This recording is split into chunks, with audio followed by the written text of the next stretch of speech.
Okay, we are live. My name is Jamie J. I'm the CEO and founder of Bottleneck Distant Assistance. This is Live with Bottleneck, where we try to help you stop the bottleneck in your business. And super excited today to be talking with Meridith Elliott Powell. So we're going to be talking about Thrive, turning uncertainty to competitive advantages. And so it's going to be pretty awesome. Stay tuned. And this is a conversation I've really been looking forward to. So hope you enjoy it. And we'll go ahead and get cranking.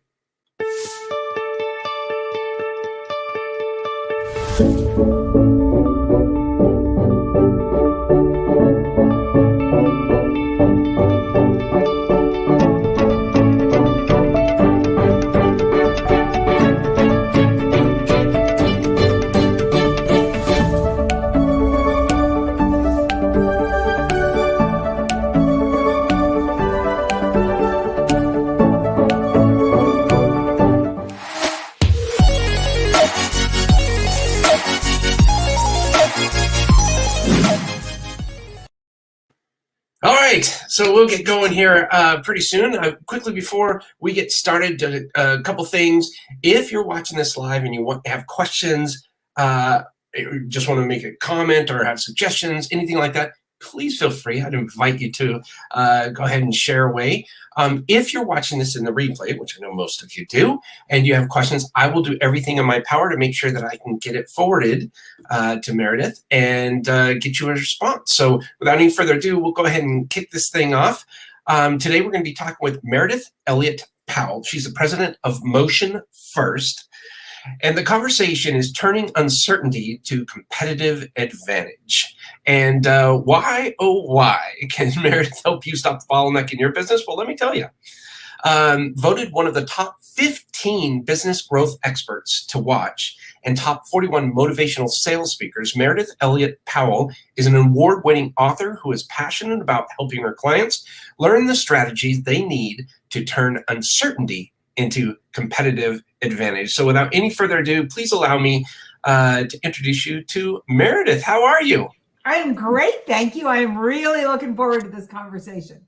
Oh, me too. I am so excited. I know you are so busy, but you're doing wonderful things in the world. I wonder if maybe you can kind of introduce yourself, tell us what you have going on, and maybe where you are in the world. This beautiful house there. Thank you. Yeah, and yeah, we'll go into this and just have a fun conversation. Sounds great. Well, welcome to my home here in Asheville, North Carolina.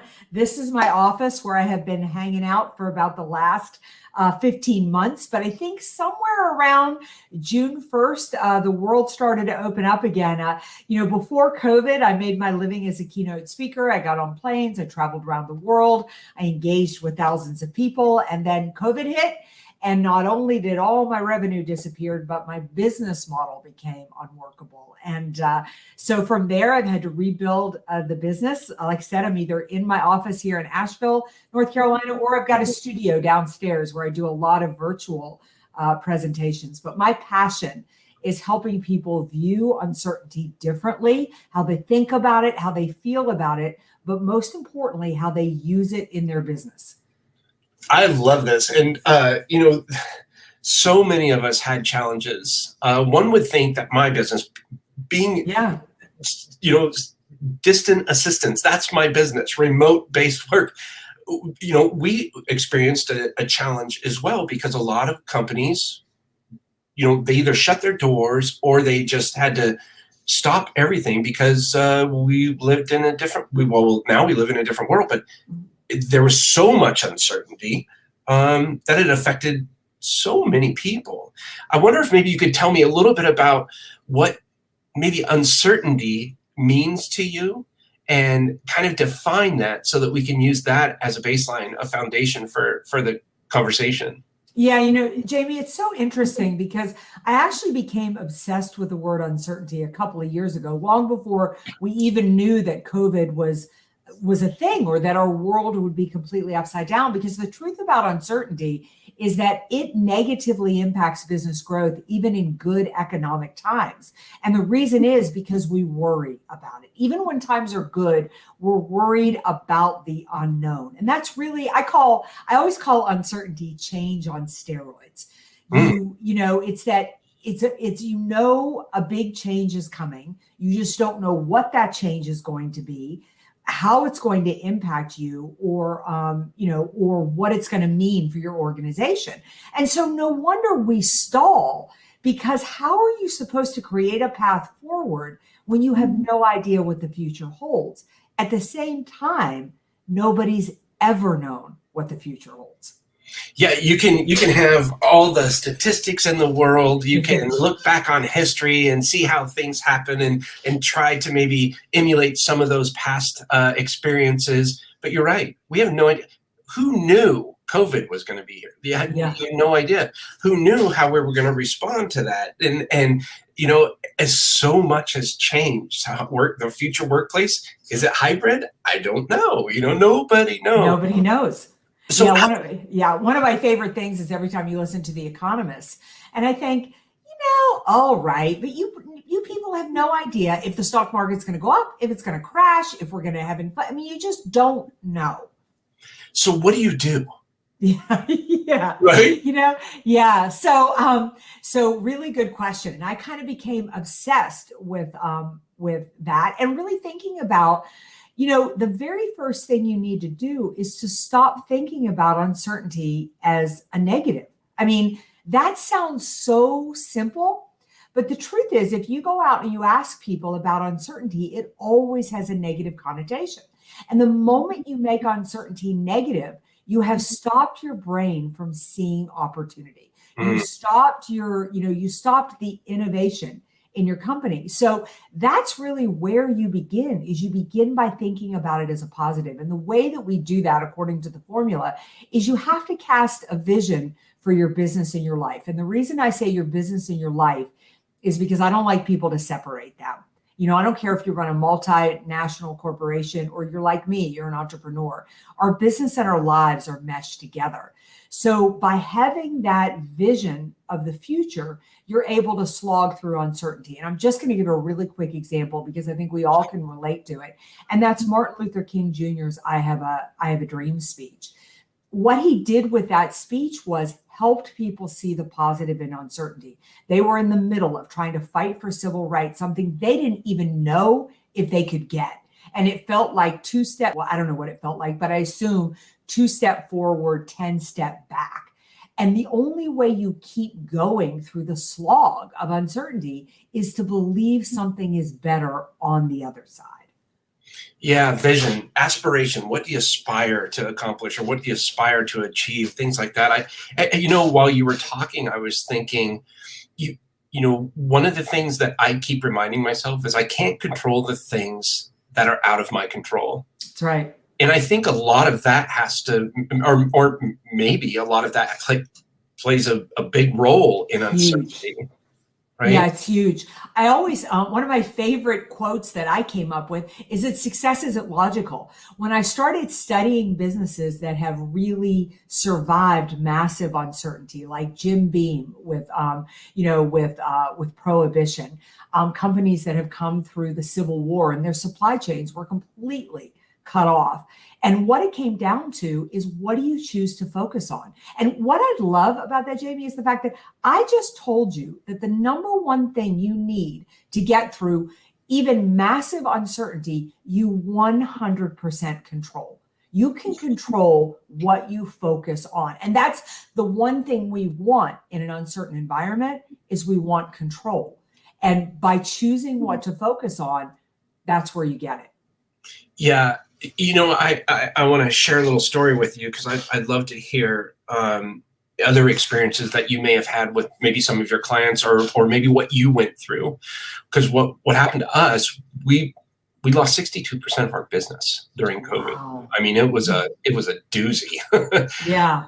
But we didn't let what was happening in the outside world really affect us. We learned a lot about ourselves and the team and all of that. And so what we did is we kind of jumped back into the trenches. And I say that kind of like as an analogy for, you mentioned the Civil War. Yeah. That's basically what we did because our supply lines were disrupted, so to speak. Yeah. So we jumped into the trenches. We created a new category. We created a new process. And we really focused hard on how we can maybe come out of this on the other side, kind of new and revitalized. And we kind of embraced the suck, so to speak, Yeah. and tried to come out on the other side. And I mean, COVID was terrible, what happened, but it was almost a blessing in disguise for us. That's the way that we chose to look at it, and come out hopefully in a more positive manner. And now that sort of the chasm has been crossed by so many people, they see how a distributed workforce or remote-based staffing can really assist them and still maintain productivity, good culture, and things like that, because COVID really was a bunch of uncertainty. It really was. I'm wondering, so like I said, it was a blessing for us. Do you have any stories like that, maybe what you went through or seeing some of your clients, and what did they do? Yeah. So, it was funny when I had been writing this book and I had been doing this research for 2 years, but as a typical quote unquote expert, we never apply this stuff to ourselves, right? We just have advice for the painter's house is always the last one to get painted. That's right. And so I had started 2020 off strong. I mean, I was headed for my best year on record. By the end of February, I'd closed more business than I had in the entire first quarter of 2019. And then in 1 week, that week of March 7th, everything changed. Not only did every ounce of revenue disappear from my computer, but my business model, the entire way I made a living, I could no longer do. I could no longer get on a plane. I could no longer travel around the world, and I could no longer engage with people. And so I quickly went through the cycle. At first, I got scared. I mean, I thought, oh my God, I'm going to have to sell everything I own on eBay, or what could I do? Could I deliver pizzas? I mean, I just started to grab at anything. And then I got mad. I thought, this isn't fair. This isn't right. Why is this happening to me? I turned into a victim. And then, thank goodness, I decided to take action. And I did that pretty quickly. I mean, in a span of 30 days. And with nowhere else to turn, I went back to the formula. I thought, well, what the heck? I'll drink my own Kool-Aid. I'll eat my own dog food, so to speak. And I applied the formula. And by June, I turned my business around. And by September, I was on track to have as good a year in 2020 as I had in 2019. And by December, I'd surpassed it. And what I really learned, and when I wrote the book, you'll see that in the book, and I'd love to send you a copy. Love to see it. The book, the very first part of the book is called A History Lesson You're Going to Love. And we go through every, quote, worst uncertainty of the last 250 years, from world wars to economic depression to, even the pandemic, the Spanish flu. And you'll see, we do a timeline. You'll see that while it was horrific, some of our greatest inventions, some of our greatest innovations have come from those times. And we would not be where we are in the world today without those. And so I kind of argue the fact that, as awful as uncertainty is, we have upheaval every 50 to 60 years. It's part of the process. And what I wanted to write for people was, people want to take action. They want to do something. Most people are stuck and don't know what to do. I wanted to answer that question, so you never have to think about it again. Wow, that's incredible. Yeah, I look forward to, and hopefully you can autograph a copy. Yes, I will definitely do that. I'll autograph one and send it to you. That would be amazing. Well, see, because I was talking with a friend of mine the other day, and I'm telling you the story for a reason. So during the Roaring Twenties, a lot of people are familiar with the Roaring Twenties. A lot of people are not familiar what happened between the end of World War I and the beginning of the Roaring Twenties. There was utter chaos, economic disaster, and tons of uncertainty. Then the Roaring Twenties came around, and we had a 49% economic growth, a 6.4% GDP. It just exploded. And some people right now are talking that maybe the 20s are going to be somewhat representative of the roaring 20s here in 2020, 100 years later.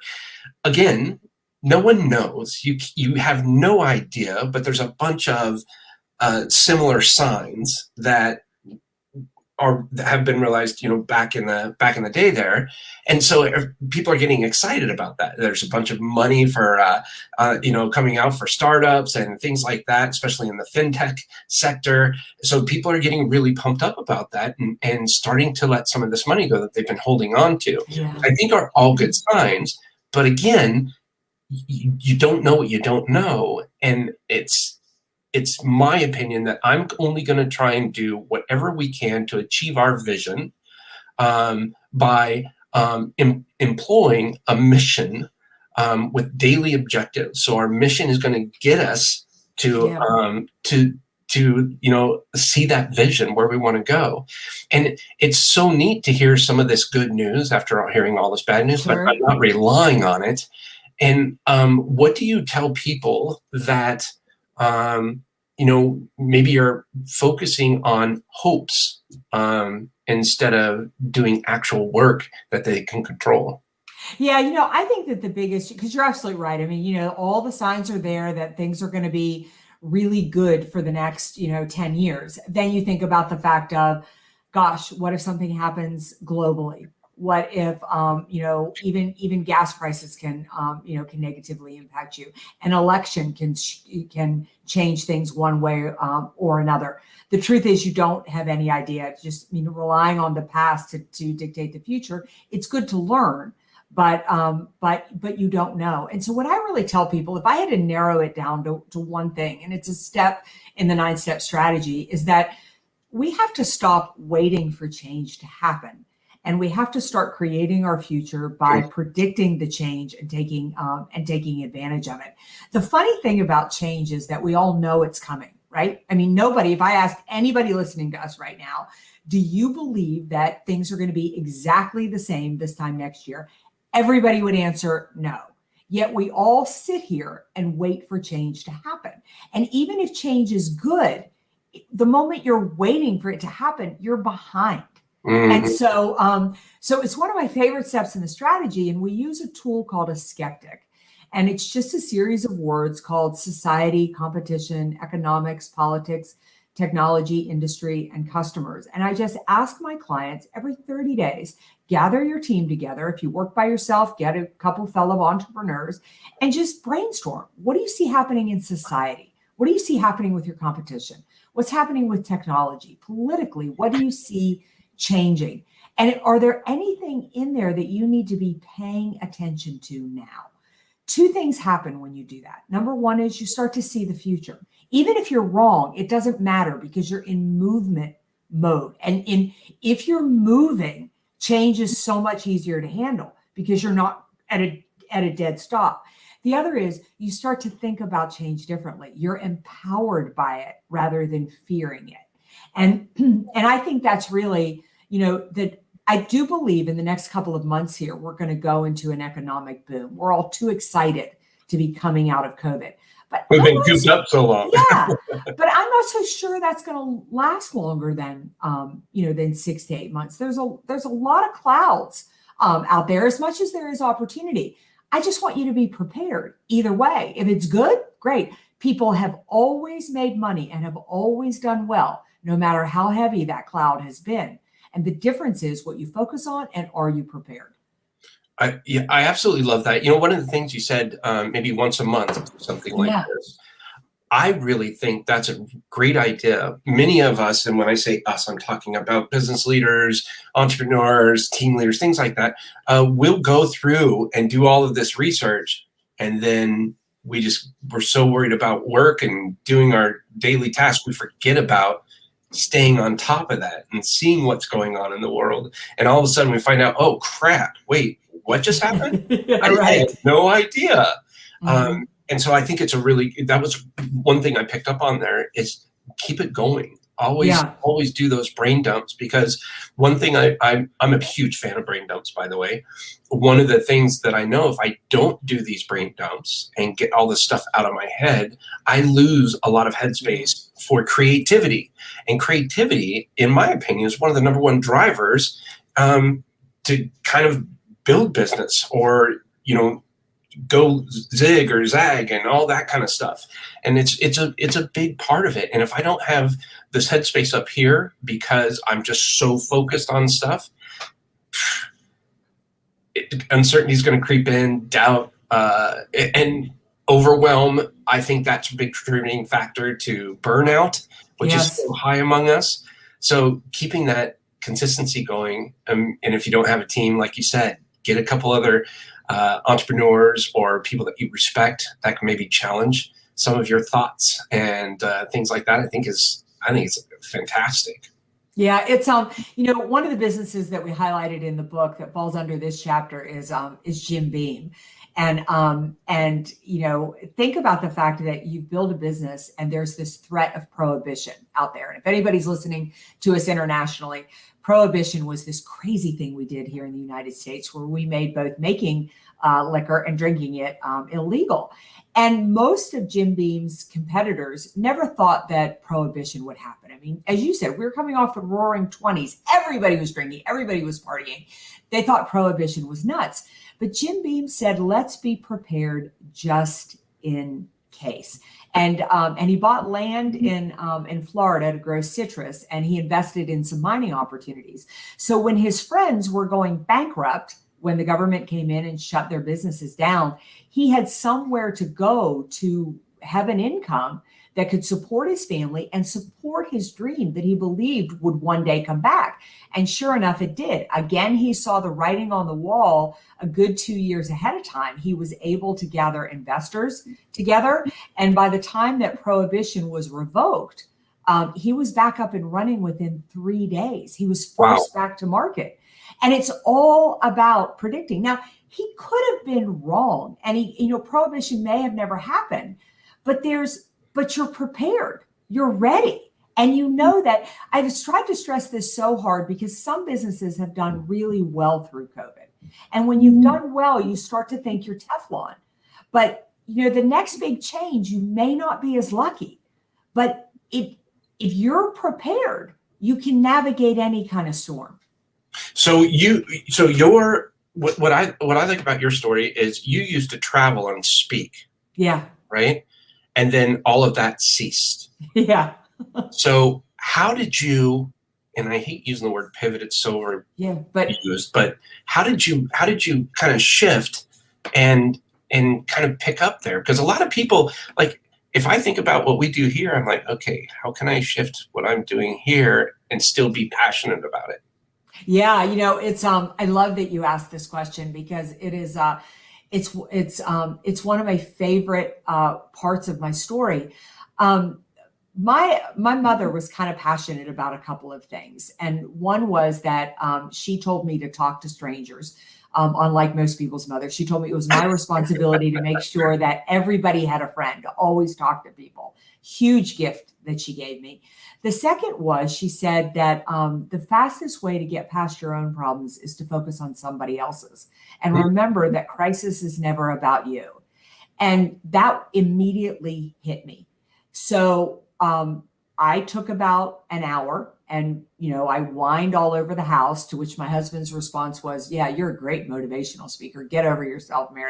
and that was as much compassion as he had. But my mother's words really rang true in my head. And I just started calling every customer I had and saying, tell me how you're doing. Tell me what you need. Tell me how I can help. I'm not trying to sell you a single thing. Do you need something for your team? Do you need some information? And for about 30 days, I worked my tail off for absolutely no revenue at all. And, but what came out of that was all of the ideas and answers as to what I needed to be doing now and what I needed to be selling. So rather than sit in a room and feel sorry for myself, or even sit in a room and come up with the next big idea, by talking to people, first of all, I built connection, I built trust, and I built relationships, so that when their PPP funds came through, they were so came back to me. But the other was I learned quickly how to be relevant. And if you want to grow in the middle of a crisis, you have to be relevant. And the only way to understand how to be relevant is to understand how the problem changed. And what pain it's causing. Exactly. So what I sold before COVID was getting on a live stage, speaking to hundreds or thousands of people was no longer relevant. But by talking to my customers, I learned what they needed and how to deliver it in a way that worked for them. I could have never thought that up on my own. So the thing I say to people is, if you want to know what to do next, number one, get over yourself. It's not about you. Number two is call people. Don't try to sell them a thing, and just really ask questions and listen. I'm going to tell you a really fast story. I'll try not to talk too much, but talk away. This is great. Okay, I love this story. I love this story from the book about relevancy. But Procter and Gamble was one of the companies I studied, and what a lot of people don't know about Procter and Gamble is that they were started in the 1800s by two men who married sisters, Procter and Gamble. They competed. One sold candles and one sold soap. And their future father-in-law said, "Boys, quit competing with one another and start a company." And Procter and Gamble was born. Well, the first product they wanted to take to market was soap. Now talk about a commodity. How do you differentiate yourself? Yeah. Well, Procter and Gamble is the example of relevancy. They do not take anything to market that isn't relevant. So they went out and they asked people, what do you like about soap? What do you not like about soap? And everybody answered the same. We love it. We like it. We're willing to pay for it. But here's the problem with soap. When you use it, you lather it up and it slips out of your hands and it goes to the bottom of the bathtub. You can't find it. Quote unquote, customers said, "We want a soap that floats." So Procter and Gamble injected air into a bar of soap, named it Ivory Soap. And if you're as old as I am, you remember the tagline for Ivory Soap was "a soap that floats." And by the end of the 1800s, everybody understand, I'm saying 1800s here, they were $1 million company, not because they sold a better soap, not because they sold a less expensive soap, not because they were more accessible, only because they were relevant. Their competitors were selling soaps that smelled good, that came in different colors, that came in different shapes, but they listened to their customers. So that is a really long-winded answer to, I built my company based off my own strategy, and what I learned from Procter and Gamble was, if I wanted to grow in the middle of uncertainty, I needed to be relevant. I love that. I think that's what an incredible story, because it shows differentiation. And I love that you said it's not better. Yeah. And people focus on that, I think, too much. We're a better company, doing this and doing that. We do it better than they do. So you should work with us. Instead, you're alleviating all of that, and you're just saying, hey, they were different. They set themselves apart because they were relevant in the day and the time. Yeah, they did. They listened to the problem their customers had, and they solved that problem. And that is what you've got to understand, is what your customer's problem is exactly what prospects are looking for. It's the same problem. Don't change the language. Don't touch it. Don't make it pretty and sexy with marketing. Leave it alone. What Procter and Gamble did was took exactly what their customers did. So that's exactly what I did with my business. If you went to my website right now called valuespeaker.com, just the words valueandspeaker.com, you'll see a purple bar at the top, and the purple bar says Emerge Successful. You click on it and it's just full of all these free tools and resources that are webinars and scripts and all that are just somebody said, we need this. I took exactly that title, I created it, and put it on my website. So being relevant is one of the most powerful things you can do. I absolutely love that. I think it's fantastic. Being relevant is one of the reasons, going back to our earlier on in our conversation, is why I think it's so important that you brought up you should do this monthly. Yeah. Not quarterly, not biannually, not annually. I think it's really important to do that, because that will keep up that relevancy. In my opinion, actually. And I think it's fantastic. And thank you again for sharing that. And because I really appreciate that comes to top of mind there. And I just really quickly wanted to share the screen that you were talking about on your website there, where it says free tools and resources for your business. Is this what you were talking about? Yep. If you click on if you click on that, you go to it and you just sign in, you'll see, and all of the tools there are just they're free, but they're just focused off what my clients told me they needed. I love that. That is pretty awesome. I'm a huge fan as well of listening to our clients and listening to what their challenges are, even if they're not our clients, but just other people that maybe the audience that we're looking at. What are their biggest challenges? What is it? Something that this is a great question. What is it that they're doing that does not give them energy? Yeah, that's a great question. A lot of people focus a lot of time on things that don't give them energy, which could lead to, self-doubt, uncertainty, all of that other stuff. So I enjoyed this conversation. I really appreciate it. What is the best way for people to get a hold of you if they want to chat with you? Yeah, I've loved it as well. You can find me at my website, which you so kindly just showed. It's just valuespeaker.com, just the words valuespeaker.com. I also am a big believer, if you build your network, you will change your life. So I tend to live out there on LinkedIn. If you connect with me, I will definitely connect back with you. Oh, fantastic. Well, thank you again. And what's the name of your book again? Yeah, it's called Thrive: Turning Uncertainty to Competitive Advantage. You can find it out there on Amazon, or just reach out to me on LinkedIn with a note, and I'll point you in the right direction. Well, that's fantastic. I can't thank you enough for. I know we're coming up past a half hour here, and I want to be respectful of your time since you have so much stuff going on. Is there anything else you'd like to say before we wrap?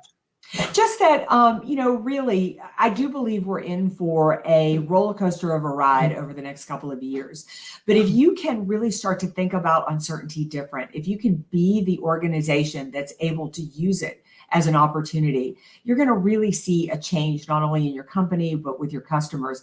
And there is always, always opportunity in the marketplace. I couldn't have said it better myself. Thank you so much. And Ash, you live in Asheville, is that correct? Yeah, I live in Asheville. What a beautiful place. We were out there and we went down to the old shops downtown and saw the people out there playing on the drums. And we were visiting a friend up in a place called Wolf Ridge. Oh, sure, I know it well. Oh, great. Yeah. So we went, that was during the summertime. So we drove our car down the slope and we just had a bunch of fun out there. It was beautiful, beautiful, beautiful. And I remember going to one place and I could see the Smoky Mountains. I could see the Blue Ridge Mountains, and oh my gosh, it's just beautiful out there. Yeah, especially where you were. I mean, you can get some incredible views. So if anybody out there is ever in Asheville, North Carolina, please look me up. I'm quite proud of my area, and I'd love to meet you for a hike or dinner or something like that. Oh, that'd be fantastic. So call me next time. Well, can you hold on just one quick second and I'll wrap up really fast? Yeah, absolutely. Okay. 1 second. And I just want to say a big, huge shout out and special thanks to Meridith Elliott. Meridith Elliott Powell. I'm having a hard time talking today. She's the president of Motion First. Go check out her book, Thrive: Turning Uncertainty to Competitive Advantage. And don't worry about things that are out of your control. That's what I'm kind of taking away from this. And focus on the things that you can control. I highly encourage you to go visit her website. You can learn a lot more about her, a bunch of great tools, as I showed just earlier. You can go to valuespeaker.com to learn more about those. Reach out to her on LinkedIn at Meridith Elliott Powell, and I'm going to, as soon as we're done here, if we're not already connected. Super excited about that. Hope you got a lot out of today. I did want to let you guys know, or everybody that's watching, you can watch it here on Bottleneck.Online/TV, or you can go to Bottleneck.Online/BTV, and you'll see that here in the credits here as soon as we're done. And that'll give you an overview of the hundreds of different episodes that we've done, all kinds of fun stuff that we worked on, and we just have fun with some stuff, like we ordered some custom bottleneck Bottleneck shoes and did an unboxing, just goofy stuff like that, but it's pretty entertaining. And excited to say that we're coming out with a new book here that I've been writing. Quit repeating yourself. No, this is not what the title, and this is not what the book cover is like yet. We're almost there. It'll be coming out this September. We're going to be covering all things like culture, leadership, how to hire, and all kinds of neat stuff, systems and processes. So it'll be a lot of fun. And we're big fans of the term, do something as if it's the last time you're ever going to do it. Coming soon, we're going to be talking with Boris Kievsky. He's a chief storyteller and nerd for good of .org strategy. We're going to be talking about helping nonprofits increase their impact and remove their bottlenecks with digital resources and storytelling.